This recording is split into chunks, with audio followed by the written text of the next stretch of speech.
Assalamualaikum, salam sejahtera. Saya Nazri Kaha, ini Dialog Tiga Penjuru. Malam ini kita akan memberikan fokus perbincangan berkaitan dengan agenda sekuriti makanan negara. Adakah kita sudah pun bersiap siaga? Kerana isu yang kita lalui sekarang bukan perkara baru.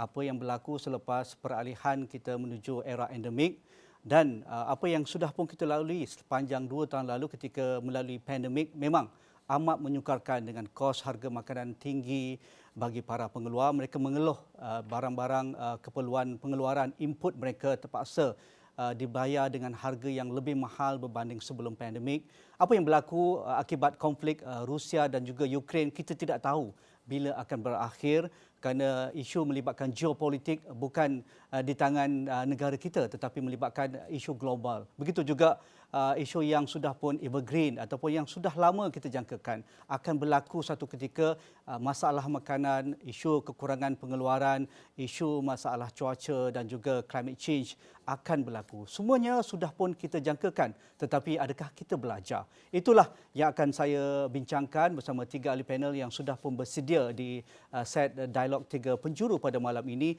Perkasa agenda sekuriti makanan negara, saya perkenalkan Profesor Datuk Dr. Mat Nasir Samsudin yang selalu juga bersama kami di Agenda Wani, Ahli Majlis Penasihat Pertanian Negara dan juga Profesor Fakulti Pertanian Universiti Putra Malaysia. Terima kasih Prof. Terima kasih. Kerana selama ini kita berinteraksi dalam talian saja. Yes, Alhamdulillah boleh jumpa Hari ini kita dapat bersama bersemuka.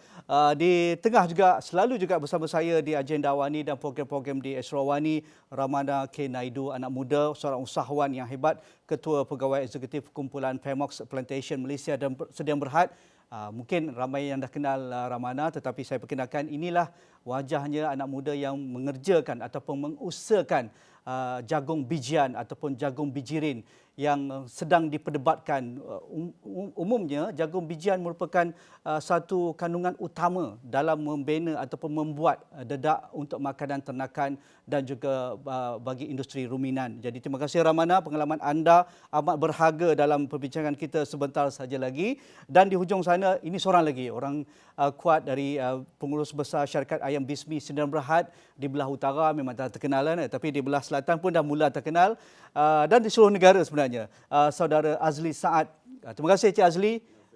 Dan Cik Azli dan rakan-rakan di BISMI bukan juga asing di Esra Wani kerana kami sentiasa berinteraksi dengan usahawan sebegini untuk mendapatkan pandangan dan juga reaksi segera mereka dalam berkaitan dengan isu industri agro makanan negara. Jadi mungkin Prof, kita nak mulakan perbincangan dalam hal security ataupun hal kedaulatan makanan negara. Kerana isu ini isu yang besar dan seolah-olah apa yang berlaku di depan mata kita sekarang kita bersifat reaktif.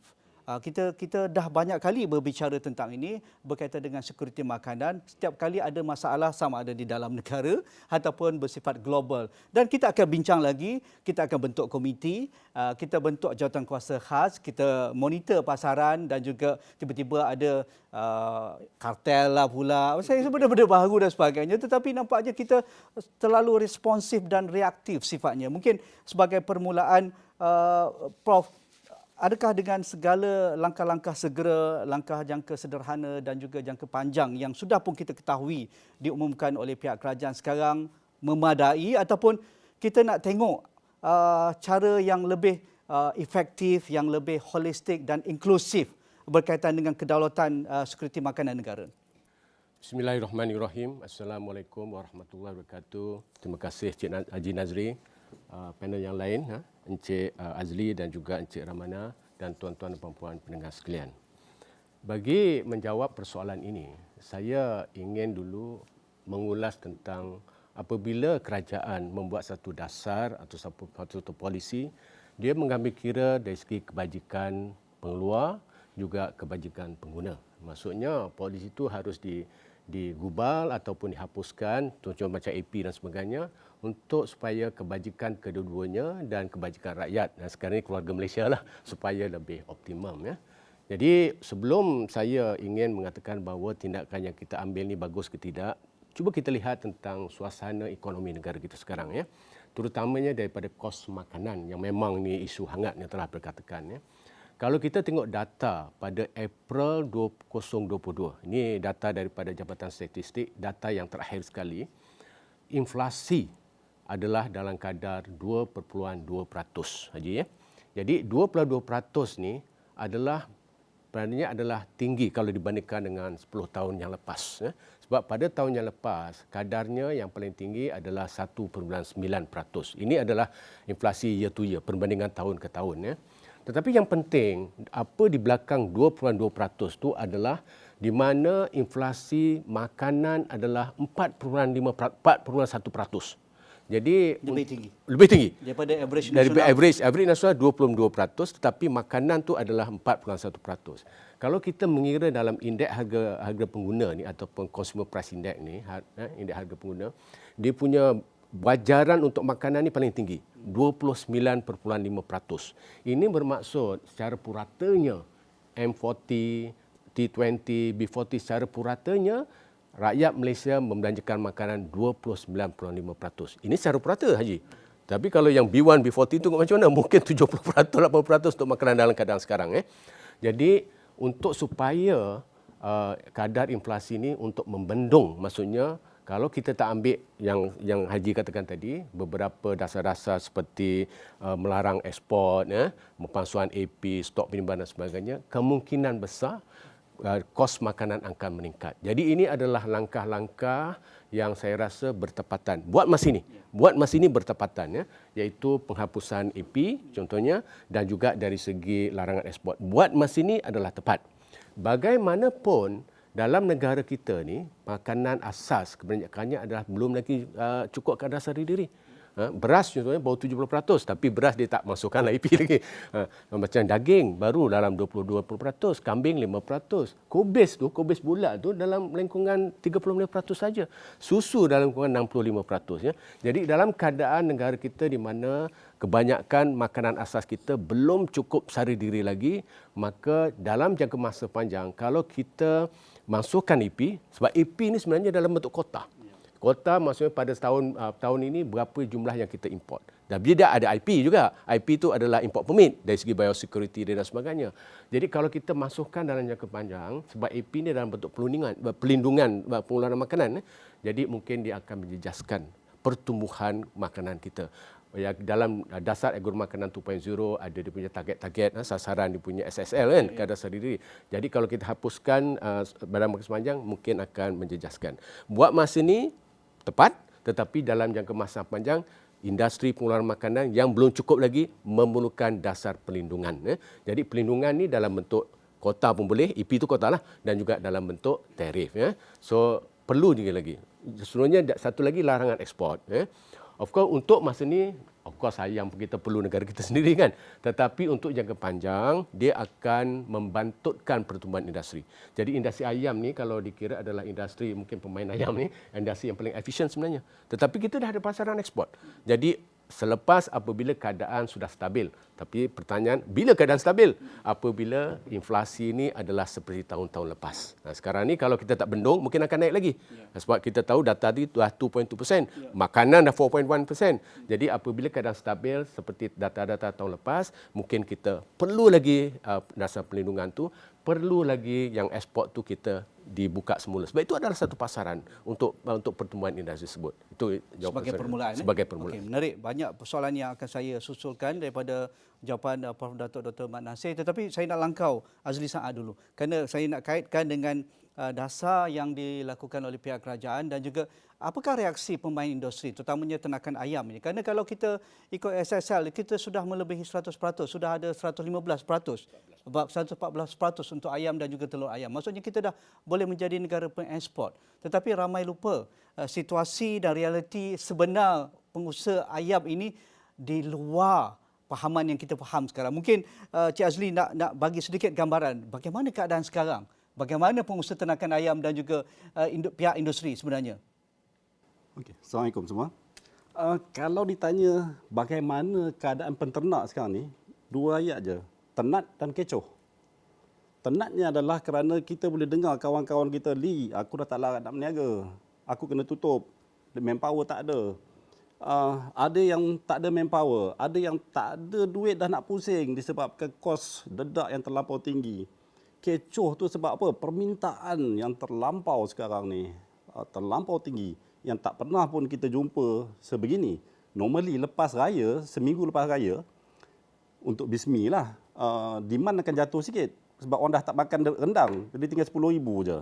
Tapi sekarang, lepas raya, still 24,000. So, berapa banyak open house yang buka ni? so isu je sekarang, saya nampak ada 5 benda yang betul-betul mengganggu kita sekarang. Satunya adalah pasal manpower. Okay, manpower. 2 tahun kita dilanda dengan COVID. Kita satu masalah. Tapi pekerja asing kita pun mengalami masalah yang sama. Mak bapak meninggal kat sana, ditekan oleh family kenapa tak balik. Dan bila open aja border ni, 30% untuk bismi saja lari balik. Jadi tinggal harapan yang kosong. Okey. So nak replace manpower lambat sangat sekarang ni. Terlampau lambat untuk kita dapat manpower baru. So manpower satu yang menyebabkan satu isu besar, menyebabkan bekalan tu kurang adalah kerana ladang dah kosong. Itu yang kena tengok betul-betul. Memang ladang dah kosong. Even kita ni pun ayam bismi 143 reban, 18 ladang, 5 reban kena tutup. Tak cukup manpower dah. Ada manpower yang ada pun terpaksa jaga 2-3 reban. Okay. First, kekurangan pekerja. Nombor 2, kenaikan bahan mentah terlampau. Bahan mentah naik, jagung naik, soya naik, menyebabkan dedak naik. Daripada Oktober 2020, harga dedak dah RM80, sekarang ni dah RM128. So, kenaikan dah 60%. So, harga bahan mentah naik 60%. Kemudian, anak ayam dah naik 75%. Anak ayam. So, macam mana pula dedak naik 60%, anak ayam naik 75%? Sebab kan kalau dedak naik, maksudnya mak ayam tu makan dedak, so anak ayam patutnya harga naik 60% jugalah. So, kenapa 75%? Tambah 15% lagi. So, anak ayam naik 75%. Kos buruh. Baru-baru ni diumumkan minimum wages 1,500, 25% impact pada kita. 800,000 setahun penambahan. So, kos naik. Kemudian ditambahkan pula dengan harga shilling. Kau tak boleh buat apa. Kos naik, harga tetap macam ni. So, kalau harga tetap macam ni, kos naik. Tapi kalau diberi bantuan dengan subsidi, alhamdulillah kita boleh maintain. Tapi subsidi yang kita tunggu belum lagi nampak. Okey. Dah berapa bulan minta tu? Ya, jadi apa yang jadi? Banyak peternak dah tak mampu nak rolling dah. Dah tak boleh nak rolling modal. Dengan manpower tak cukup. Dengan modal dah tak ada. Kos nak beli dedak terlampau tinggi. Kos anak ayam terlampau tinggi. Dan terpaksa tutup separuh. Itulah puncanya kepada supply ni kurang. Jadi kita dah dapat. Dia. Betul. Saya dah dapat nazak dan kecoh. Itu perkataan yang diberikan oleh Azli Saad. Dan saya rasa dia mewakili peternak-peternak lain di luar sana yang kita lihat seolah-olah mereka ini bergelut untuk terus berada di industri. Okey, Ramana. Saudara Azli tadi mention tentang penambahan peningkatan harga input, iaitu secara spesifiknya harga dedak. Ramai orang tak faham ni. Sampai ada orang besar-besar pun tak tahu nak bezakan jagung dengan dedak. Jadi, di mana sekarang Ramana sebagai pengusaha industri jagung bijian yang menanam jagung bijian di seluruh negara sekarang, di mana status negara? Okey, terima kasih atas soalan tersebutlah. Seperti apa yang kita nampak, saya dah mengusahakan tanaman jagung bijirin ni daripada tahun 2016 lah. Saya menyahut cabaran daripada pihak MAFI pada tahun 2016. Dan saya merupakan pengusaha sayur lah dulunya. Tapi bila ada masalah orang tengah tu, saya bertukar arah pergi ke komoditi. Sebab market price ni determined by the Chicago market trade. So saya memilih tanaman jagung bijirin ni. Bila saya memilih, masa saya buat tu, tanaman jagung tu pada tahun 2016, RM700 sahaja. RM700 saja. Masa tu pun kita dah kata, please look ahead. Pergi tengok depan akan masa-masa yang akan datang. Sebab setiap tahun kita tahu rakyat Malaysia ni tengah meningkat. Pada tahun 2050 kita akan nampak populasi kita akan mencapai lebih kurang 50 juta orang. Dan kita nampak setiap tahun 5% tengah meningkat dan ayam merupakan sumber protein yang termurah di Malaysia. Dan untuk ayam makan tu, jagung tu yang diperlukan. Dan kita punya sara diri untuk ayam tu dah 114%. Tetapi kita masih bergantung 100% jagung bijirin ataupun jagung bijian import daripada 100%, Brazil. ya? 100%. Dan saya dah buat kaedah lah working together dengan beberapa pihak, di mana saya mula dengan pihak JLC, pihak koperasi, pihak swasta dan juga pekebun-pekebun kecil. Dan saya nampak banyak modul yang saya buat. Dan sekarang saya dah nampak dengan kaedah pelaksanaan secara besar tu akan memberi impak yang baik. Sebab hari ini harga jagung biji adalah 1,980 satu tan. 1,980. Dan saya nampak di Malaysia kita belum capai 0.001%. Untuk mencapai total import iaitu 3.7 million metric tan yang bernilai lebih kurang 4 bilion ringgit pada tahun 2020 hari itu, dan sekini dengan harga yang telah meningkat kepada 1,930, saya rasa kadar duit yang tengah flow out kepada country luar lebih kurang 6 bilion ringgit. Untuk jagung saja. Untuk jagung sahaja. Dan kita tengah bawa masuk benda tu dan kita tengah bergantung. Dan masalah ni berlaku sebab supply and demand. Ya. Ukraine salah satu pengeluar jagung biji yang terbesar, tetapi orang yang ambil dengan mereka tu tak dapat ambil kerana dia punya jalan dan laut, pelabuhan dah semua dah tutup. Dan bila dah tutup tu, mereka terpaksalah pergi kepada negara yang kita tengah rely. Contoh kita ambil daripada Brazil, Mexico, Argentina. Automatic the price increase. Input price increase, transport cost increase, kita punya currency drop and automatic jagung jadi mahal. Bukan sebab kerajaan, it's not that. This is what we call as food security. Kita bergantung kepada Pengeluar luar. Dan Ya. kita tidak bersedia untuk menghadapinya. Jadi 1% pun tak sampai lagi. 0.001%. Saya tak nak sebut perkataan tu terlampau Ya. sikit sangat. Ya. Jadi Ramana, dengan langkah segera yang diumumkan oleh pihak kerajaan, kita dah dengar kerajaan Mafi nak capai 30% dalam beberapa tahun, 12 tahun saya rasa. 15 tahun. 15 tahun.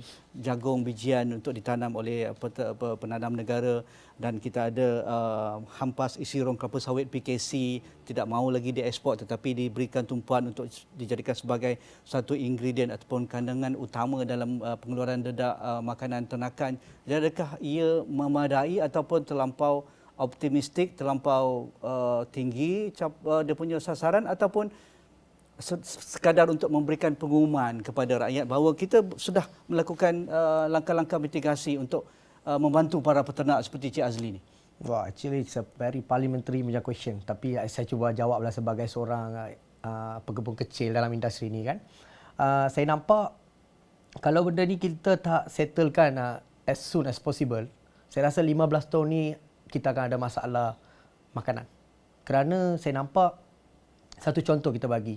Saya rasa tak silap saya 2 minggu lepas, gandum daripada India telah pun Hentikan ekspor. dihentikan. Apa akan terjadi jika benda yang sama berlaku kepada jagung biji?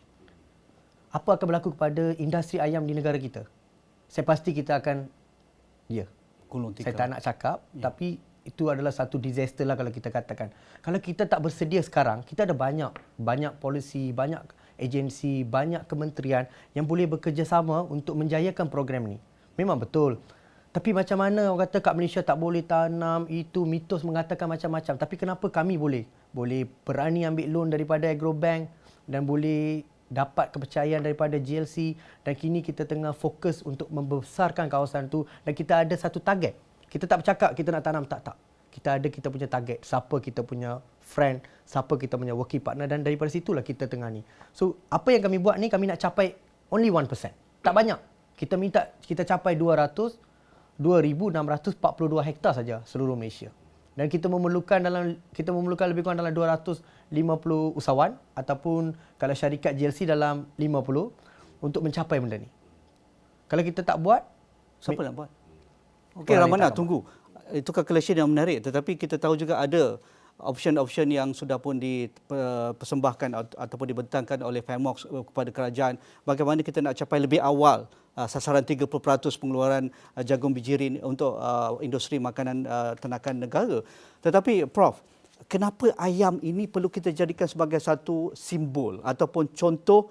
Kalau kita tak settle pasal ayam ni, kita akan ada masalah besar untuk industri makanan yang lain-lain seperti orang kata pun daripada kita punya wheat ataupun gandum, daging, hal ruminan, sayur-sayuran.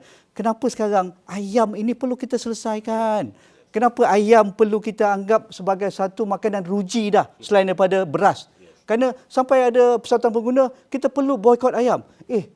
Orang miskin pun terpaksa makan ayam. Inilah protein yang paling murah. Orang kaya bolehlah boykot. Betul. Tak semudah itu kita nak boykot ayam ataupun kenakan kartel dan sebagainya. Orang yang tak faham dalam hal ini mungkin mudah je lontarkan idea-idea sebegitu. Prof. Ayam ni sebenarnya, walaupun kita ni orang Melayu ni banyak benda-benda kaitan dengan ayam. Tapi kebanyakan negatif. Betul. Kaki ayam, kalau benda pun cap ayam dan sebagainya. Tetapi kita ingat, per kapita penggunaan ayam negara kita ni adalah yang paling nombor 3 tertinggi dalam dunia. Per kapita. Of course, nombor pertama adalah Amerika, kedua adalah Israel dan kita nombor 3. Di dunia, per kapita seorang makan ayam lebih kurang 47.4 kilo. Seorang makan ayam negara kita. Kita makan nasi sebenarnya dalam 73 kilo je. Dah menurun lah. Dulu Beza dah. Dulu ingat pada tahun 80-an 120 kilo per person per year. Tapi sekarang dalam 73 kilo je. Separuh tu. Sudah turun. Tapi ayam dah dekat 47.4 kilo per person per year. Jadi ini adalah satu perkara yang penting lah sebab kita punya penggunaan ayam per person ni adalah tinggi dan sebagainya. Dan seperti yang Haji Nazri katakan, dia adalah sumber protein yang termurah sekali dibandingkan dengan ikan, dibandingkan dengan daging.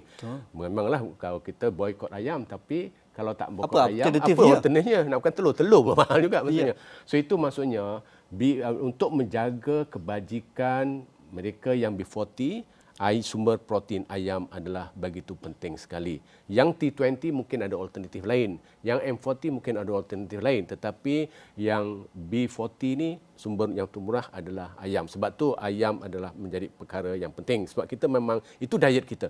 Mungkin kita boleh katakan ayam ni sebagai dah close kepada makanan ruci sebenarnya. Itu yang soalan saya tadi kan. 47.4 kilo per person per year kita makan ayam. Almost hari-hari kita makan ayam. Lepas tu ialah makan mie pun ada ayam dan semangka ayam. Nasi pun dalam 73 kilo aja, tapi ayam dah dekat dengan ayam ni. Tetapi adakah Profesor cara kita menguruskan berkaitan dengan ayam dan juga industri sampingan ini memadai? Industri sampingan dari segi... Maksudnya seperti dedak, seperti input-input berkaitan dengan pengeluaran. Saya ingin, kalau macam tu saya nak ingin menyentuh sikit apa yang saudara Ramana ini soalan cukup mas saya ni. Ada lagi jagung ni. Of course pengeluaran jagung ni kita dah perkatakan dari dulu lagi lah. 10 tahun, 20 tahun apa yang you katakan kan. Kita kata, ada orang kata tak economically feasible, ada yang technically feasible dan sebagainya. Tetapi saya dari segi ekonomi, pada tu harga cuma dalam RM900, RM800 satu tan. Tapi sekarang dah you katakan RM1,900 tan. Dah dekat dengan RM2,000 satu tan, lebih daripada double. Jadi secara economically sebenarnya sekarang dah jadi satu benda yang feasible. Sebab apa? Kalau dulu import murah dengan harga 900, tapi dengan harga yang 1,800, 900 dan maka kemungkinan kalau kita tanam sendiri lebih murah lah dan sebagainya. Tapi persoalannya dari segi penanaman jagung ni, sektor pertanian negara kita ni sebenarnya agak unik sedikit. Kita ada satu sektor yang maju, kelapa sawit lah contohnya, iaitu tanaman industri di mana pendapatan ekspor kelapa sawit sendiri adalah 70 bilion ringgit ekspor saja. Dan kita ada satu lagi sektor makanan, tanaman makanan, peternakan, ekokultur dan sebagainya yang belum, nak kata tak maju tak boleh, yang belum maju lagi dengan tanaman industri. Jadi kalau kita tengok tanah, of course untuk tanam jagung kita perlu tanah. Tanah untuk kelapa sawit 5 juta hektar. Di Malaysia ni kelapa sawit, mana-mana pergi kita akan jumpa kelapa sawit. Tapi tanah untuk pengolahan makanan ada cuma 800,000 hektar saja. Not even 1 million. Tak sampai 1 juta. Tak sampai 1 juta. Itu pun menguncup daripada tahun ke tahun kerana tukar pada tanaman industri, tanaman juga pembangunan perumahan dan sebagainya. Jadi kita perlu satu dasar. Tapi remember, tanah ni adalah state matters. Dia bukan kerajaan persekutuan. Jadi saya fikirkan, sekiranya kerajaan negeri hendak mensisihkan untuk tanah untuk pengeluaran makanan, termasuk tanaman jagung, maka kerajaan negeri perlu insentif. Contohnya lah, kalaulah maksudnya Kedah adalah pengeluar beras yang terbesar, jelapang padi. Tetapi pengeluaran padi di Kedah bukan untuk orang Kedah saja, untuk orang Johor dan sebagainya. Tapi apa insentif pada state? Insentif pada state itu persoalannya. Pada dia mengorbankan tanahnya untuk jelapang dia boleh gunakan untuk lain, pembangunan, perkilangan dan sebagainya. Itu maksudnya kerajaan negeri perlu dibagi insentif oleh persekutuan yang untuk siapa-siapa kerajaan negeri mensisihkan tanah untuk tanam jagung sebenarnya akan dapat insentif. Pengiraan insentif mungkin dari segi nilai outputnya kita boleh kira dan sebagainya. Itu adalah perkara yang penting ya. Kerajaan negeri perlu diberi insentif daripada kerajaan persekutuan supaya dapat mensisihkan tanah untuk bukan hanya tanaman jagung tapi isu security makanan untuk makanan-makanan lain dan sebagainya. Itu yang pertama. Kedua, kalau dari segi input makanan ni ada banyak perbincangan selain kita kena cari cara jangka panjang alternatif. Of course, kerajaan juga dah mengatakan dari segi PKC tu, hampas isi rong. Buat masa ni, makanan tu adalah sangat sesuai untuk rumunan, untuk lembu dan sebagainya. Ya. Tetapi Ayam? sedikit perlu ada penyelidikan untuk digunakan untuk ayam. Apa yang tertinggal Dia itu? tertinggal tu dia singgit dia punya agak kasar sedikit. Dia punya saya Takut tercekik lah. untuk bahasa kasarnya agak kasar sedikit lah. Perlu di refine sikit supaya ayam tu tak cekik. Itu pihak UPM sedang menjalankan penyelidikan. Itu can be. Sebab apa? 90% PKC itu kita ekspor. Sayang. Jadi kita perlu dasar polisi supaya kita kurangkan ekspor. Dan murah. Tapi Haji Kahar, apabila kita melihat dasar-dasar ni, kalaulah maksudnya sebab PKC ini dikeluarkan oleh industri tanaman sawit. Jadi kalau suruh mereka jangan ekspor, Mereka tak nak juga. kebajikan mereka akan tidak terjaga. Jadi perlu ada insentif perlu juga. insentif juga maksudnya. So maksudnya kita perlu ada satu dasar supaya kurangkan ekspor.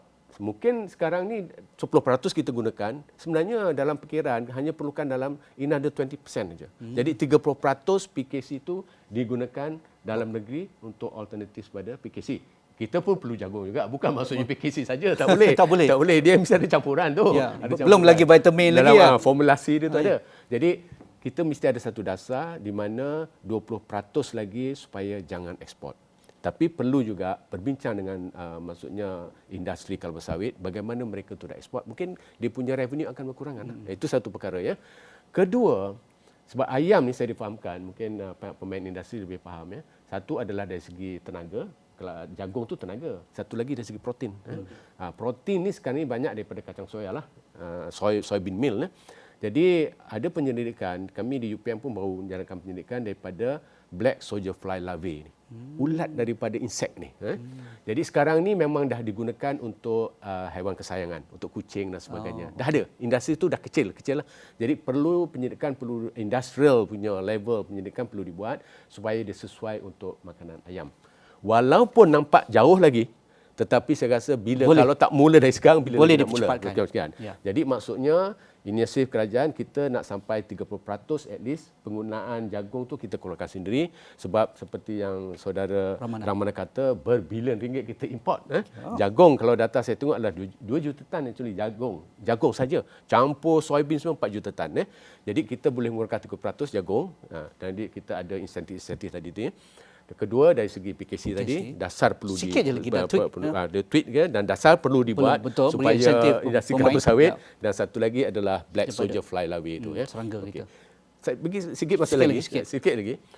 Tapi isu dia sekarang ni apabila kita nak tanam jagung, selain pada saya perkatakan dia punya persaingan dengan tanaman industri kelapa sawit dan sebagainya itu, adalah satu lagi kalau kita boleh recognize lah maksudnya dengan tadi Haji Kahar pun katakan bahawa sekarang isu alam sekitar, perubahan iklim dan sebagainya kan.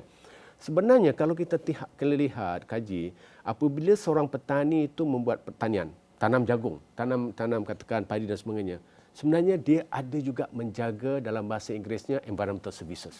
Ada perkhidmatan alam sekitar. Sebenarnya dia menjaga alam sekitar tu untuk supaya temperature kita tak naik begitu tinggi sekali. Dia ada menjaga. Jadi saya rasa seperti di negara maju, maksudnya kalau kita beli jagung katakan, sebenarnya buat masa ni kita nilai jagung tu Jagung je lah. Jagung je. Ya. Tapi apabila Cik Ramana tanam jagung, sebenarnya you pun menjaga alam sekitar. Ya. Carbon footprint dan sebagainya. Less carbon. Jadi itu pun perlu dibagi insentif, tax free dan sebagainya. Jadi maksudnya, tapi orang kata nanti harga makanan jadi tinggi lah. Tapi tak, kita harga based on supply demand, boleh itu. Tetapi kita sebagai semua taxpayer perlu memberi insentif pada Cik Ramana kerana dia jaga alam sekitar. Dengan itu, dia punya feasibility dia punya daya saingnya akan meningkatlah sebab keuntungan akan meningkat. Itu pertama. Kedua, kemungkinan kita kena lihat juga mengapa tanaman kelapa sawit ni begitu berjaya sekali. Kalau kita nak gunakan model kelapa sawit nak tanam jagung. Kita isu jagung. Boleh survive sampai sekarang dan berjaya. Sebenarnya salah satu faktor apabila dalam kajian saya adalah kewujudan bersama di antara syarikat besar dengan pekebun kecil. Pekebun kecil tu sebenarnya itu yang kita nak sentuh selepas ini. Teruskan. Silakan. Pekebun kecil sebenarnya dia tak akan dapat jual kelapa sawit dia kalau tak ada kilang. Takkan kalau pekebun kecil nak buat kilang. Mesti itu syarikat besar. Dan syarikat besar biasanya ada access capacity. Dan dia akan beli daripada kampung-kampung tu ke pekebun kecil. Jadi dia ada win-win situation tu. Kemungkinan model ni mungkin Cik Ramana boleh gunakan untuk Cik Ramana sebagai anchor company yang besar tetapi dikelilingi oleh pekebun kecil yang kecil.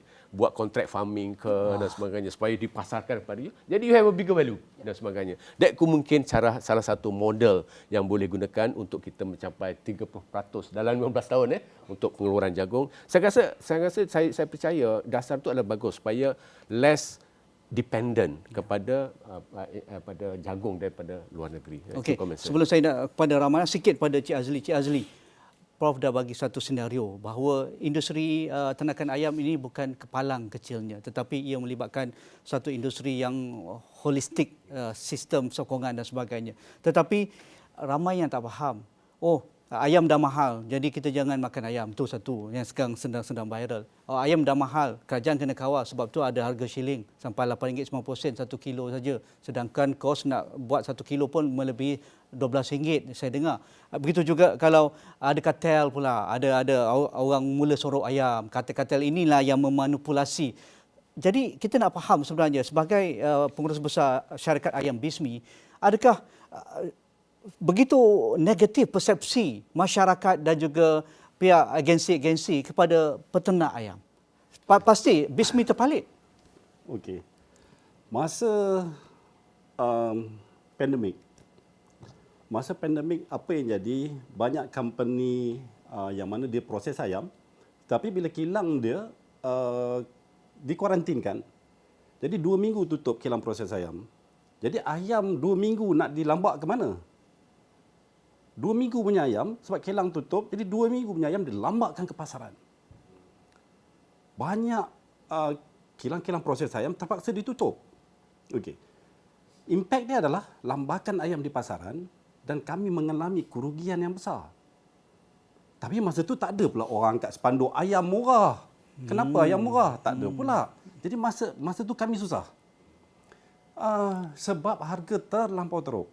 Okey. Bila dah habis pandemik ni, bila dah jadi cerita macam ni, dah orang kata ada kartel pula, dah kata kami sorok ayam pula. Kadang-kadang rasa macam industri ayam ni dia nak tirikan juga. Tapi ya ke betul ke wujud kartel? So, first kita tengok apa definisi kartel. Definisi kartel adalah satu kumpulan yang bergabung bersama untuk mendapat cumulative profit yang lebih dengan cara bersependapat dalam 2 perkara, iaitu menetapkan harga dan menetapkan bakalan. Itu definisi kartel. Menetapkan harga. So, adakah industri ayam menetapkan harga? Tetap jagung datang harga tu. Kami beli daripada import. Kalau saya beli daripada import, orang lain beli pada Ramana, mungkinlah harga berbeza. Harga tetap sama. Saya buat ayam, saya beli ayam, dia beli ayam, harga tetap sama sebab raw material tu sama. Jadi tetap ayam akan ada harga yang sama. Kalau ada pun beza sedikit sebab kan contohnya macam company yang buat halalan Thaiban, so dia mungkin akan lebih 20 sen sebab dia ada halal checker, dia ada sistem-sistem yang lain untuk nak menyokong. Okey. Tetapi harga bukanlah benda yang kontrol, tetapi coincidentally saya rasa dia akan jadi sebab raw material yang sama. Anak ayam pun kita beli harga yang sama. Kan? So macam mana pula dengan menghadkan bekalan? Ya ke menghadkan bekalan? Sedangkan Malaysia ni dah 114% self-sustain. Dah boleh ekspor pula 5%. So, dah cukup ayam untuk semua orang. So, tak ada pun kita hadkan bekalan. Tak pernah pun kita hadkan bekalan. Dan orang kata kita hadkan bekalan dengan cara menyuruh ayam. Itu yang kami penternak tak boleh terima. macam mana kami nak sorok ayam? Kalau kami ni produce TV, contohnya, okey, harga TV tengah murah, saya boleh sorok TV itu simpan dalam store. Bila harga TV dah mahal, dekat dengan Christmas, saya keluarkan balik, saya jual. Bolehkah ayam saya buat macam tu? Ayam kalau dah sampai 2 kilo, tetap saya kena keluarkan. Sebab selepas 2 kilo, 2 hari je saya simpan, Kos. kos dia, satu hari dia makan RM15,000 dedak. Esok dia makan lagi RM15,000. Baru 2 hari dah RM30,000. Tapi impaknya adalah ayam dah jadi 2.3. Siapa nak beli ayam besar? Orang nak ayam 2 kilo. So kami tak boleh nak sorok ayam. Okey, then ada orang kata, alah, dia orang proses, lepas tu dia orang simpan. Buat downstream. Ya. Then okey, kalau Berapa kita banyak? proses, Ya. kita simpan dalam cold room. Boleh, tetapi cold room tu mestilah besar. Dan temperature dia adalah negatif 18 supaya bakteria tak hidup. Temperature negatif 18, berapa besar punya kompresor, berapa besar punya bil elektrik. Tetapi risk yang paling besar adalah what if kalau ada power failure? Mana kita nak larikan pula ayam yang dalam cold room tu? So, kalau bagi pihak saya lah, orang kata sorok ayam ni, saya tak tahu nak buat macam mana. Yang boleh saya sorok seekor dalam peti air saya. Yang lain saya tak mampu. Air raya tambahlah 2 ekor nak buat Itulah. rendang kan. So, basically, kita tak mampu. Tetapi tohmahan pada industri ayam ni banyak. Dan ayam ni semua diperkatakan. Kambing naik, lembu naik, benda lain naik, tak keluar pun. Tapi ayam ni sentiasa diperkatakan. Itulah yang kadang-kadang kami rasa macam dia nak tirikan pula. Okey, Cik Azli, sedikit mungkin nak tambah. Harga shilling ni, adakah ia benar-benar membunuh pengusaha ayam, peternak ayam, pemproses ayam? Dan mengapa kita tidak boleh mengikut formula Prof tadi, ada supply and demand, tetapi untuk B40 ada cara lain untuk membantu orang miskin boleh dapat ayam di pasaran? Okey. Harga siling ni betul-betul banyak yang membunuh player ayam sekarang ni.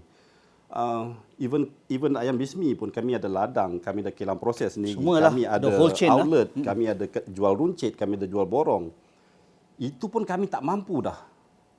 Okey, kalau kata RM8.90 diletakkan sebagai harga siling tu, paling baik kita orang boleh buat pun harga yang boleh dikeluarkan kos tu adalah RM8.80. Kalau saya daripada ladang saya bawa lah sampailah kilang proses, habis keluar tu RM8.80 dan saya nak jual RM8.90, saya dapat 10 sen. So Belum bayar mana lagi? belum bayar lagi. Ya, yang lain-lain. So yang pekerja macam mana? Ini macam mana? So tak mampu. Transport dengan harga minyak naik. Tak mampu. So sebenarnya harga siling tu kita dah tak patut kena lepaskan. Biarkan dia mengapung dengan sendiri. Kalau diletakkan sebab dedak naik setiap bulan. Harga fix daripada bulan 2 sampai ke sekarang tanpa diubah. Kemudian subsidi kata 60 sen pun tak diubah. Sedangkan kos tu makin naik. So boleh buat. Contohnya kalau kita katakan okey, harga kawalan tu berubah setiap minggu ataupun berubah setiap bulan. Kalau nak buatlah.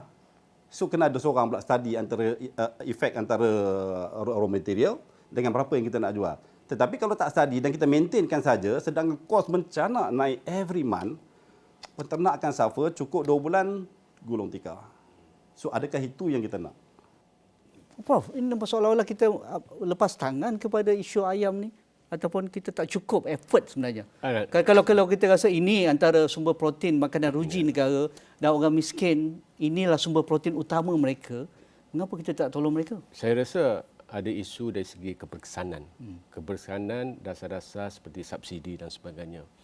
Jadi saya berpendapat, mungkin saya dah katakan tadi, ya, sekarang ni subsidi 60 sen 1 kilogram dan pengeluaran output dan kemungkinan akan dinaikkan lagi lah. Ya.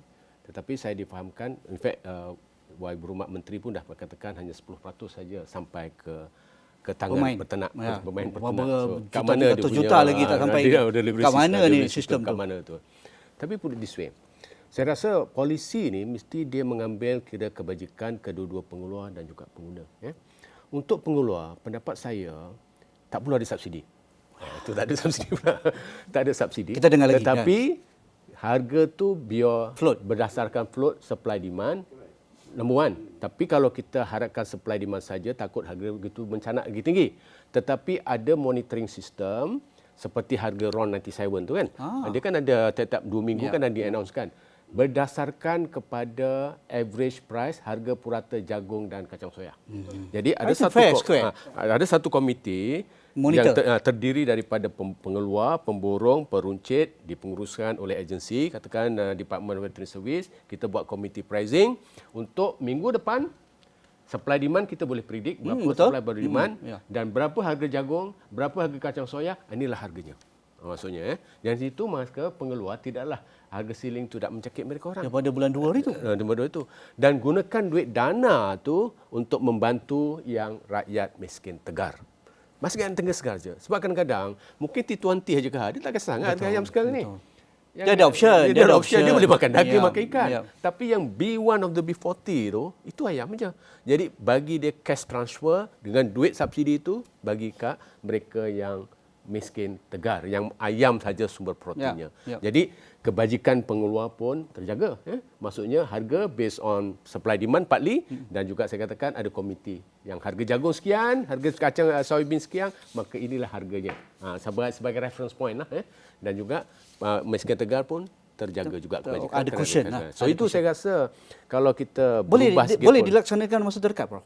boleh, apa sahaja boleh. Sebab apa? Kita perlunya, maksudnya perlu ada effort daripada dasar-dasar. Maksudnya subsidi amount tu dah ada allocation. Dah peruntukan ratus juta. Dekat 700 juta. Betul, sebabkan. Jadi itu boleh digunakan oleh yang B1, B40. Dan community pricing dulu pun telah ada sebenarnya at one point in time community pricing ni, tapi sudah dimansuhkan. Tetapi sekarang ni community pricing tu perlu ada lagi, tetapi harganya selain daripada harga pasaran supply demand, tetapi adalah saya katakan harga jagung. Input. So kalau harga jagung naik sedikit, inilah harganya. Jadi you can take care of lah. Tapi kalau harga jagung turun, perlu juga. Tapi satu lagi lah perkara input makanan ni. So kita katakan harga komoditi ni dia turun naik sebenarnya. Harga kelapa sawit pun turun, sekarang of course tinggi lah. Dan mungkin akan turun lagi sebenarnya. Jadi bila harga naik ni, kita banyak effort. We talk a lot about jagung.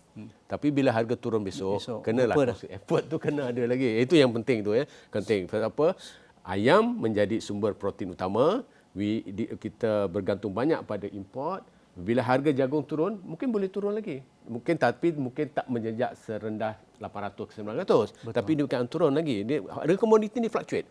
Tapi bila harga besok dah turun, tapi dia punya effort untuk tanam jagung tu perlu ada juga maksudnya. Okey, Ramana, apa lagi yang boleh kita flourishkan industri peternakan, ruminan, ayam dan juga sekuriti makanan selain daripada jagung bijian, apa lagi insentif dan polisi-polisi yang mungkin dah lapuk ataupun yang sedia ada yang mungkin dah tidak viable lagi dah, mungkin boleh tukar untuk kepada jagung bijian dan sebagainya? Kerana kita nak tolong ni semua pemain dan juga orang ramai ni. Kalau kita tak ada fikir satu political will dan polisi yang konkret, yang benar viable, kita akan hadapi benda yang sama sekali lagi ataupun banyak kali akan datang. Faham. Sebabnya kita boleh fokus, ada banyak juga seperti mana yang saya tahulah sebanyak 5 tahun ni saya dah nampak macam-macam dah. A lot of bureaucracy actually. Bila saya nampak kita nak buat satu projek tu, adalah mitos akan kata tak boleh buat. And then orang kata akan demotivate kita dan sebagainya lah. Tapi saya tengok, saya nampak lah, saya tak salahkan sesiapa pun. Tapi saya nampak salah satu contohnya seperti tuan tanya, adakah benda ni baik untuk negara ataupun baik kepada rakyat? Salah satunya, saya boleh cakap tanaman kenaf lah. Tanaman kenaf ni saya nampak digantikan selepas tembakau. Dan saya nampak subsidinya cukup baik, 2,900 hingga 3,000. Tetapi apa yang saya nampak tu, saya nampak dan saya dengar yang kenaf-kenaf ni telah pun dieksporkan ke luar negara untuk buat dashboard, tilam dan sebagainya. Tapi pada pandangan saya sebagai industri player dalam tanaman jagung bijirin ni, saya seperti seorang wira yang tak didendang. Kita duk tengah cakap, berjuang seorang-seorang lah. Berjuang seorang-seorang cerita pasal food security. So saya always tell to the people, yang orang yang berkenaan lah. Saya cakap, apa kita kata satu musim kita tanam kenaf, satu musim kita tanam jagung. Kerana The cycle dia. Cycle dia. Saya tak cakap kenaf tak baik. Saya tak cakap jagung tak baik. Dua-dua ada pro and cons. Tapi bila kita gunakan kaedah itu, saya nampak kita sudah ada, lembaga KENAF sudah ada entire system daripada pusat pengeringan, pusat pengumpulan, pusat untuk benih dia, tanah dia, pengusaha dia. Dah lengkap dah. Lengkap dan machinery tersebut boleh digunakan 100% kepada tanaman jagung biji ni. Oh. Dan kenapa kita tak boleh nak buat benda tu? Tak perlu reinvent the wheel. Tak payah. Cuma guna pakai. Even the cost pun 100% sama. Itu saya punya question. Bila kita dah boleh buat benda ni, kita dah nampak there's a ready industry player. Kenapa nak perlukan 15 tahun? Tak perlu. Kita ada dua kementerian yang boleh bekerjasama. Kementerian Komoditi, Kementerian Pertanian. Work together. Dan setahu saya daripada tahun 2016 hingga tahun 2020, saya rasa lebih kurang 3 hingga 4 juta punya machinery telah pun dibeli. Dan saya tak tahu machinery tersebut sekarang adakah beroperasi, mungkin beroperasi dan mungkin saya tidak tahulah, ada yang tak beroperasi. Mungkin benda-benda ni semua boleh dikumpulkan, diletakkan di satu kawasan. Contohnya macam di Kedah. Di Kedah kita ada 11 feed mill. Kenapa? Kerana dia berdekatan dengan pelabuhan. So cost of transport is important. Kenapa satu company luar negara, contohnya Cargill, kenapa dia based in Kedah, Penang? Ya, dekat. Cost transport. Cost transport will kill a person. Will kill a organisation. So mereka dah ambil unsur-unsur itu semua. So bila kita boleh buat benda ni, bila kita bekerjasama dan kawasan-kawasan kita selalu cakap belah utara ni Sesuai. sesuai. Ya, kering sikit, dia panas sikit. Boleh buat. Tapi itu adalah satu cerita lah. Tapi satu lagi cerita, itu merupakan satu lokasi yang strategi. Sangat strategi. 30 km, 40 km dah sampai seberang Perai. Dah boleh sampai to all the feed Jadi, mill. Prof Ramana, sekali lagi insentif boleh dipikirkan untuk agensi, untuk state government. Kalau mereka boleh tukarkan KENAF tu separuh, satu pusingan itu, 1 tahun itu untuk jagung bijian, mengapa tidak diberi satu lagi yang lebih kreatif, ya, Prof? Ya, boleh dijalankan. Okey, teruskan, Ramana. Ya, so bila kita buat begitu, kita dapat macam tadi seperti insentif, tak perlu insentif itu sangat baik dan insentif environment dan sebagainya. Tapi kita dah ada yang ready made, macam terus masak dah boleh makan dah, ready made. Contoh? Macam contoh polisi KENAF tu. Tukar dengan jagung, automatic next cycle kita boleh tanam dah. Kita dah boleh banyak kita boleh harvest dan kita menyediakan satu kawasan untuk mengumpul segala hasil tu, dan hasil tu kita boleh lantik sebarang GLC ataupun syarikat yang betul-betul berkebolehan, yang betul-betul ada capacity of finance. Mereka beli semua tu dan mereka proses. Macam saya selalu cakap, jagung tu kita boleh buat kategori, beberapa kategori. Siapa small scale farmer, big scale farmer. Mereka ni harga. Macam contoh diesel dengan petrol pun kita kata orang bawa BMW tak layak dah terima untuk subsidi. The same thing can be done to this industry. Yeah. So itu yang saya war-warkan. So maksudnya Haji, you kata sekarang ada lembaga KENAF tembakau. Ya. So lembaga KENAF tembakau dan jagung. Exactly. Ya, maksudnya include kan. Benda ikut industri semasa. Ya, mengapa kita tak sukar kita nak agile cara agensi bertindak, Prof? Dah ada. Di Indonesia dah 20 juta metrik tan mereka tengah produce. Thailand more than that. Mereka dah self-sustain. And duit negara kita tengah mengalir keluar. Tapi duit negara mereka di dalam negara mereka, dan mereka membentuk satu sumber kekayaan baru di antara mereka. Ada transport punya opportunity, ada peluang pekerjaan, ada macam-macam. Kenapa kita tak boleh buat? Okey, Ramana, kita nak tahu juga the feel good about jagung bijian. Apa yang terbaru dari Femox? Actually, we are working together with salah satu GLC, one of the GLC, and then we are working together with salah satu public listed company, di mana kita fokuskan kepada skala besar. Dan seperti mana Tuan Prof bagi tahu tadi, saya setuju dengan Tuan, dengan Prof, contract farmer in a small scale ada ownership. Saya lebih suka kepada cara begitu. Kenapa? Kita tengah pakai modul Indonesia, di mana kita akan bagi benih, kita bagi tanah, kita bagi racun segalanya. Selepas 100 hari saya beli sekali dengan tongkol. Kenapa saya beli sekali dengan tongkol? Di Malaysia kita ada mitos. Mereka kata 1 hektar tak dapat 5 tan, 6 tan. Tapi bila saya dah buat daripada tahun 2016 sampai ke sekarang, saya pun fail. Belajar. At one point saya realise kenapa benda-benda ni berlaku. Saya belajar daripada negara jiran kita, saya dah tahu. So, bila sekarang saya beli jagung tu tongkol daripada small scale farmer, mereka gembira. Sebab salah satunya berat. Ya. Dan kini harganya cukup tinggi. Saya beli dengan dia orang. So dulunya kita terus potong pakai harvester. Kecil lah. Kecil. Murah dan ringan. Ringan dan banyak buangan. Jadi waste. Jentera yang diguna tu tidak sesuai sebenarnya. jatuh. Yang ni tak ada sebarang pembaziran. Batang balik, 100%. saya untung kat situ. Cuma orang nampak, okey saya. Dia orang pun win, company side pun win. Kenapa? Saya bawa balik benda tu. Dulunya saya dry jagung saya sebab jagung everyone know kat Malaysia tak boleh. Tapi I was the one first planter in Malaysia introduce portable mobile grain dryer di Malaysia. Menggunakan diesel dululah. Tapi sekarang saya pakai biomass. Kenapa saya beli dengan tongkol? Semua orang tak tahu. Saya beli sebab tongkol tu saya jadikan sebagai biomass untuk jadi bahan pembakar dan saya save 90% of cost drying. Wow. Dan saya menang di situ. Itu dia punya kelebihan. Dan saya juga ada kandang lembu tenusu. Saya pakai bedding tu, saya punya tongkol. Saya ada ayam. Everyone say, Ramana, kenapa Ramana ada ayam lembu? Sebab saya dah 5 tahun dalam bidang ni, saya dah tak jumpa sebarang polisi, saya buka jalan sendiri. Saya tak ada jagung, saya nak bela ayam. Ada ekstra jagung, saya bagi ayam makan. Sekarang saya tengok saya punya lembu tenusu, nak susu lebih, I perlukan protein. Macam protein and energy. My jagung, at day 70 saya boleh potong fresh, saya punya energy cukup baik. Dan saya dah kurangkan kos penggunaan dedak lebih kurang 80%. Dan saya save lebih kurang 1 tahun dekat 1 juta. Kos makanan. Story macam ni kita nak dengar, Prof. Yes. Kalau the real industry player yang benar berada di lapangan, yang sedang melakukan orang kata pun lonjakan, dan kita perlu bagi sokongan yang terbaik. Dengar cerita juga sedang bekerjasama dengan banyak lagi syarikat ataupun kerajaan-kerajaan negeri, Ramana? Ya, kerajaan negeri tengah working together. And projek yang dikemas tu akan diusahakan oleh kami dengan konsep contract farmers lah. Di mana kita akan usahakan dengan secara besar. Walaupun kita orang ingat, tanam jagung di Malaysia boleh ke mengurangkan kos jagung? Tak. Everyone must realize that. Harga jagung tu harga komoditi. Kita akan ikut dengan apa yang tengah follow the trend. Tetapi kita dapat mewujudkan satu peluang pekerjaan baru, satu peluang perniagaan baru kepada industri-industri player, dan kita boleh selalunya saya cakapkan, kita boleh nampak value added farmers, a new agropreneur yang akan self-sustain.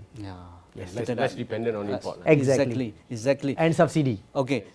Cik Azli, berkaitan dengan industri sokongan input ini, selain daripada tadi cerita pasal input berkaitan dengan kos untuk mendapatkan pekerja. Orang ingat ambil mudah. Pekerja ni ramai nak pekerja asing boleh masuk dan sebagainya. Dan kenapa tak modernkan reban kita? Jadi betul ke? Tak moden ke reban BISMI dan juga pemain-pemain ternakan? Saya rasa pengalaman saya berada di lapangan dah almost dah tukar dah semua, dah tak ada bau, dah tak ada najis ayam yang sampai ke kampung-kampung, tak ada lalat dah. Kerana itu keperluan yang sudah pun dimasukkan syarat sebelum dibangunkan reban ayam baru yang moden itu. Betul tak, Cik Azmi? Kita di BISMI kita ada 143 reban. Bayangkan. So 30% dah dimodernkan. Siap dengan close house and everything. So yang lagi 70% in dalam progress. proses. Dalam proses. Ya. Tapi isunya untuk yang Modern open pun, house tu ya, nak dimodernkan kepada close house. Ya, migrate. Itu satu isu yang besar sekarang ni yang bermasalah. Apa isunya? Status tanah ke? Permit ke? KM. Yang itu yang membunuh kita. Terangkan sikit. Setiap satu ladang kalau kita nak convertkan kepada close house, apa yang jadi sekarang ni adalah bila open house, dia tidak memerlukan elektrik yang tinggi. Sebab dia open house, dia mengharapkan angin daripada luar untuk menyejukkan ayam. Tapi bila kita buat close house ni bagusnya adalah dia menjaga ayam tu daripada environment issue. Contohnya kalau panas, kita boleh kuatkan angin. Kalau lagi panas, kita tambahkan air, mist. So, kita perlukan close house supaya temperature kita boleh control. Lagi satu, supaya disease kita boleh manage. Sebab kalau open house tu, banyak sangat migration bird. Migration bird yang singgah dan nanti dah kena macam-macam. Okey, untuk kita nak convert, kita kena ada tenaga elektrik yang kuat. So, kena apply. Bila apply, dia minta KM. Bila KM, kita ambil masa 2 tahun untuk satu ladang. Sampai ke tahap itu? Ya, dan kos dia mencecah sampai 130,000. Ini di bawah PBT lah. Ya, dan perlukan drawing, architectural drawing untuk setiap reban, macam nak buat kondominium. Nak buat reban ayam. Jadi satu yang saya pun nak mohon untuk permudahkanlah. Benda yang di bawah kuasa. Asingkanlah antara KM untuk kondominium dan KM untuk reban ayam. Kan ada benda yang kita boleh kurangkan. Ada tak mestinya semuanya sama. Tak sebenarnya semua rules mesti follow. Rules kondominium dengan rules reban sama. Logik ke? Di tengah hutan ni. Di tengah hutan Di tengah kelapa sawit ni. Ya. So permudahkanlah. So banyak industri player yang nak convert. Sebab bila kita convert, satu, kita akan dapat ayam yang lebih sihat. Kita akan dapat kapasiti yang lebih besar. Sebab ayam tu boleh banyak lagi dalam tu. Okey. So itu satu isu. Tapi once kita dah, yang macam tak soalan tadi adalah pasal pekerja. Ya. Untuk 30% yang kita dah convert ni, kita dah siapkan silo, kita dah siapkan auto feeder, Ya, bermaksud semua automated lah. semua dah automated. Ya. Tapi masih lagi pekerja Masih. Malaysia ni tak nak bekerja di sana. Okey. Mungkin yang belum berjaya di-automatedkan adalah selepas harvest tu kena korek teh ayam tu. Bersihkan Itu uban tu belum dapat di-automatedkan lagi. Itu semua orang satu Malaysia belum dapat nak automatedkan lagi. So itu adalah isu yang hard manual labor yang tinggal untuk yang automated. Itu antara yang orang tak nak buat. Okey. Kalaupun ada nak buat, satu lagi isu yang paling besar untuk orang Malaysia ni adalah dia tak boleh accept dengan rules mengatakan dia kena duduk dalam reban selama 35 hari untuk menjaga ayam. Tapi itu rules untuk reban ayam. Kalau kau jaga ayam, ayam dah masuk je daripada umur 1 hari sampai ke umur 35 hari, kau tak boleh keluar. Ya. Kalau kau keluar bagi jasko, kau keluar balik kampung kau, Bawa penyakit. lepas tu kau pergi layan ayam kampung kat kampung kau balik sini, habislah ayam kita. Habis. Sebab ayam kampung tu kuat. Ayam pedaging ni tak kuat sangat. So rules ni adalah Standard. biosecurity kita Ya, kena jaga. biosecurity, betul. So tak bolehlah keluar masuk. So Orang kita tak nak. orang Malaysia ni Tak bila mahu. kata tak boleh keluar masuk 35 hari, tak adalah, susahlah jadinya. So macam mana kita nak create kan satu environment? Kadang-kadang saya heran bila kita tengok YouTube, bila kita tengok dekat Australia, dia orang berjaya import pada kita, dia ekspor pada kita 80% daging. Sebab kita self-sufficient kita daging kan pada 22% saja. Ya, ya. Mostly adalah pada Australia. Tapi kenapa orang Australia tu, orang Australia sendiri mengusahakan reban? Kenapa dia orang bangga mengusahakan reban? Kenapa orang kita menganggap reban tu adalah reban? So prefer, aku kerja mana? Aku kerja Jasco. Kau kerja mana? Aku kerja McDonald's. So kenapa jadi macam tu? Apa yang kita silap ni? Tang mana yang kita kena perbetulkan? Kan kenapa orang luar bangga kerja di reban dan dia orang begitu taksub dengan pekerjaan dia orang? Kan kalau kita tengok dekat Jepun, kerja dekat reban ayam, kerja dekat ini tapi taksub dengan pekerjaan dia. Tapi orang kita ni tak nak benda-benda kotor macam tu. Hanya nak bekerja yang ada glamour. Ayam tak nak, ini tak nak. Kan? Itu yang saya tak faham kenapa jadi macam tu dan apa yang kita kena ubah. Tang mana yang kita kena ubah. Pengalaman Cik Azli datang daripada sektor korporat multinasional pun sudah membuktikan bahawa tidak ada kurangnya, tidak ada orang kata pun lekehnya berada di reban jaga sumber protein utama negara. Okey, sikit lagi dalam seminit dua, Prof. Dalam keadaan kita berhadapan dengan masalah ataupun isu yang mencabar ini, pastinya kerajaan terpaksa membelanjakan banyak bilion ringgit untuk memberikan subsidi dalam pelbagai sektor.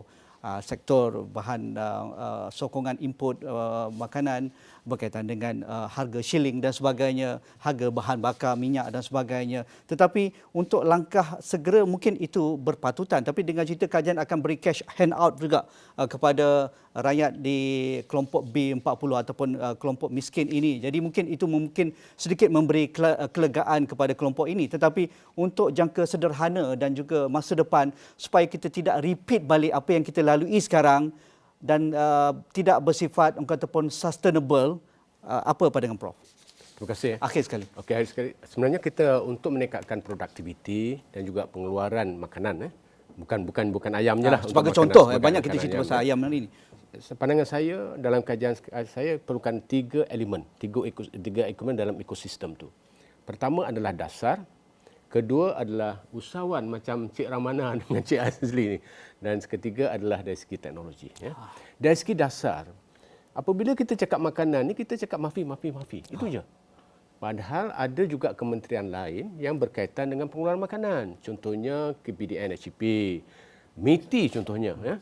Sebab kita perlukan dasar supaya kita pelaburan dalam pengeluaran makanan ni sekurang-kurangnya return dia, pulangan dia sama dengan kelapa sawit.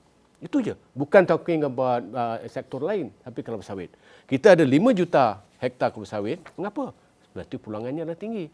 Jadi kita perlu pelaburan mungkin daripada luar negara, katakan daripada ni MITI kan, yang boleh melabur jagung, melabur yang katakan daging, daging yang besar-besar ni. Tapi dia perlu juga kondusif policy. Itu pertama. Kedua, keusahawanan. Bukan senang nak mengeluarkan macam Cik Ramana ni sebenarnya. Dan juga Cik Azli ni. Dia adalah usahawan. Dan pengalaman saya di universiti, mengeluarkan graduan PhD lebih senang dibandingkan nak mengeluarkan usahawan ni sebenarnya. Betul? Ya? Sebab apa? Kadang kita, of course kerajaan ada program-program usahawan. Tapi program saya rasa apa yang perlunya adalah program inkubasi usahawan tani. Inkubasi, pengalaman kami di UPM, kita inkubatkan peserta ni selama 6 bulan. Dalam akhir 6 bulan, dia diajar dari segi business plan, dia punya technical skill dan semuanya. Tapi nanti Cik Rahman akan tanya saya, you profesor mana boleh menjadi usahawan? Tak ada. We are not working alone. We are working dengan industri. Ramai dia punya mentor-mentor. Kemungkinan kita akan jemput Cik Rahman besok sebagai one of the mentor. Jadi kita perlukan lebih ramai yang ini. Ya. Kejayaan kami pun dalam lingkungan 55% saja. Maksudnya tercicir juga ramai. Ramai tercicir. Tapi pada saya 55% ini pada saya berjaya. Ya, kira berjaya. Sebab apa? Kalau keluarkan graduan, 99% boleh graduate. Tapi untuk entrepreneur, pada saya 55% boleh jadi usahawan. Itu pun kita masih lagi monitor, memantau mereka. Boleh jadi usahawan, ada syarikat, pada saya adalah sudah berjaya. Kita perlukan ramai lagi itu. Sebab tu yang maksudnya cara dibuat kerja seperti yang Cik Azli katakan, tak tahan dalam beban dan sebagainya. Tapi dia perlu keusahawanan tu yang perlu. Ketiga, sudah sampai masanya lah kita permodernkan pertanian ni. Kita banyak kata tentang smart farming lah, pertanian pintar lah, urban farming dan sebagainya kan. So ini saya rasa pertanian tak perlulah maksudnya perlu diangkat sebagai satu kerjaya, image. Kalau macam ni di luar negara ada katakan tanam padi pun menggunakan sea water dah boleh dan sebagainya. Itu kita buat. Sebenarnya reban ayam tertutup Encik Azli sebenarnya tak bau langsung. Mudah. Sebenarnya pekerja kat situ saya tengok, saya melawat. Dia cuma check temperature, check itu je dan sebagainya. Bukan, tak bau sangat. Yang open tu mungkinlah masih lagi. Tapi yang closed system sebenarnya pakai baju biasa pun boleh sebenarnya. Sebab dia dah... Cik Ramana pakai jaket ni pun pergi remote dia punya drone. Itu maksudnya dengan drone sebenarnya boleh. Kita perlu angkat lebih ramai perkara-perkara macam itulah. Bermakna teknologi dari sisi permodenan pengeluaran pertanian perlu diadakan, keusahawanan lebih ramai lagi dan dasar yang kondusif. Okey, menarik. Saya rasa sebagai pencetus untuk diskusi dan juga engagement substance sebegini perlu diteruskan dan Esro Awani kan sentiasa menjadi leader ataupun pendahulu dalam membawa diskusi sebegini dan Alhamdulillah Cik Azli ada bersama kami, Cik Ramana ada bersama kami dan juga Prof. Datuk Dr. Mat Nasir Samsudin ada bersama kami dalam dialog Tiga Penjuru pada malam ini bercerita tentang perkasakan agenda sekuriti makanan negara dan pastinya kita akan buat susulan di lapangan dalam laporan-laporan melalui Buletin Awani dan juga platform digital Esro Awani dan juga program-program ehwal semasa Esro Awani. Sekian saja dialog Tiga Penjuru pada malam ini. Assalamualaikum. Kita jumpa lagi.